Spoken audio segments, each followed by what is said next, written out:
पाहिजे, पण मी प्रमोशनसाठी तुम्हाला मोटिवेट करते किंवा बोलवते, मला थोडं ऑकवर्ड फील होतंय. पण खरंच असा चेंज पण पाहिजे असतो जेव्हा आपण स्टडी करत असतो, एक स्ट्रेस असतो, आपण एका तणावपूर्ण लाईफमध्ये जगत असतो की नुसता अभ्यास अभ्यास. परंतु अभ्यास करत असताना कण्णी किंवा अशा प्रकारच्या अनेक मूवी जेव्हा आपण बघतो तेव्हा आपण रिफ्रेश होतो. त्याच्यामुळे मी सागरला सांगितलं की नाही, आपण प्रमोशन करू. त्यांनी माझ्या एका शब्दावर इतकी सुंदर नियोजन केलं आणि इतकं छान नियोजन करून प्रमोशनसाठी आम्हाला आधार दिला किंवा आम्हाला सपोर्ट केला. त्याबद्दल मी सर्वांचे आभार मानते.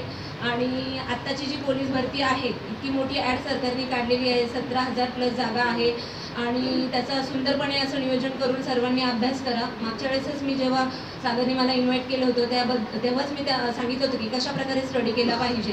कारण हे वय असं असतं ना की ह्या वयात प्रेम पण होतं आणि करिअर पण करायचं असतं. या दोन्ही गोष्टी जेव्हा बॅलन्स करायच्या असतात तेव्हा काय करायचं असतं, तर आपल्याला ठरवायचं असतं की आपल्याला